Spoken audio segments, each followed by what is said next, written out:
Según el relato bíblico, Dios, a cambio de su fe, prometió a Abraham la tierra de Canaán, futura tierra de Israel, y una progenie numerosa. Así comienza la historia del judaísmo, una religión que aglutina a cerca de 13 millones de fieles en la actualidad. La historia de los judíos en la antigüedad comienza con su desplazamiento desde Ur, en Caldea, a orillas del Golfo Pérsico, a la tierra prometida, en la que se establecen a partir del siglo XIX a.C. Siguiendo con la Biblia, el nieto de Abraham, Jacob, a quien Dios otorgó un nuevo nombre, Israel, se trasladó a Egipto con sus hijos y sus familias huyendo de la hambruna.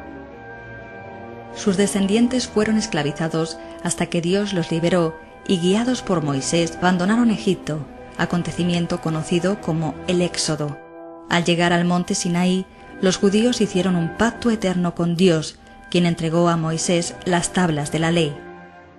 Hacia el año 1200, de nuevo en Canaán, los israelitas se encuentran divididos en 12 tribus. La llegada de los filisteos y la presión de los amonitas hace que las tribus se unan en torno a una monarquía, siendo Saúl su primer rey. Con David, los reinos de Judá e Israel se unen, y el territorio inicial judío se ensancha con nuevas conquistas, entre ellas la de Jerusalén, convertida en capital. Salomón, su sucesor, será un monarca valorado por su sabiduría y por el establecimiento de relaciones con lejanos reinos como el de Saba.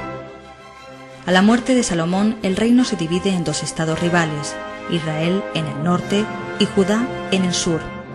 En el año 722 a.C., Israel será destruido por los asirios. Lo mismo sucederá con Judá en el año 586 a.C., asolada por Nabucodonosor, quien destruirá el gran templo de Jerusalén y deportará a Babilonia a los miembros de las clases altas. Las siguientes 2 centurias corresponden a la dominación persa, una época de cierta tranquilidad. La paz termina cuando Alejandro Magno conquista Palestina en el año 333 a.C. Sus sucesores continuaron su política de helenización, imponiendo la cultura griega en sus dominios. Sin embargo, las luchas internas permitirán la entrada de Roma a partir del año 63 a.C. Al principio, los romanos gobernaron a través de una dinastía judía fundada por Herodes el Grande. Este gobernante se encargará de culminar la reconstrucción del gran templo de Jerusalén, casi doblando su tamaño y añadiendo nueva y lujosa ornamentación. En los primeros años de la era cristiana, los gobernadores romanos se enfrentaron a frecuentes rebeliones judías, aplastadas a sangre y fuego. En la fortaleza de Masada, en el año 73 después de Cristo, casi 1000 hombres, mujeres y niños se suicidaron para no rendirse a la 10ª legión extranjera romana. La campaña de Adriano, 6 décadas después, acabó con las últimas resistencias. Jerusalén y el templo fueron arrasados, y se prohibió a los hebreos vivir en su territorio. Comenzó así la diáspora de los judíos fuera de la tierra prometida. La diáspora o dispersión, continuada durante siglos, extendió el judaísmo por todos los rincones del mundo, creando sinagogas y escuelas judaicas. En Europa, los judíos encontraron acomodo como comerciantes o prestamistas, pues la usura estaba prohibida para los cristianos. Masacres y expulsiones fueron frecuentes y los judíos fueron acusados de desastres naturales como la mortífera peste negra de 1348.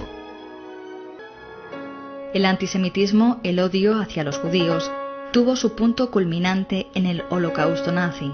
Entre 1941 y 1945 fueron asesinados 2/3 de los judíos de toda Europa.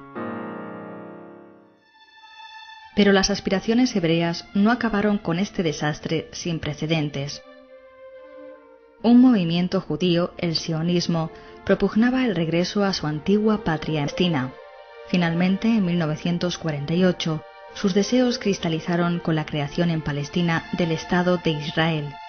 Desgraciadamente, si por un lado se ponía fin a 1900 años de privación de derechos para los judíos, por otro, pese a los repetidos intentos por lograr la paz, se iniciaba un conflicto aún no solucionado entre árabes e israelíes. La palabra judaísmo define el conjunto de normas y tradiciones religiosas del pueblo judío. Como religión, el judaísmo integra tres elementos esenciales:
Call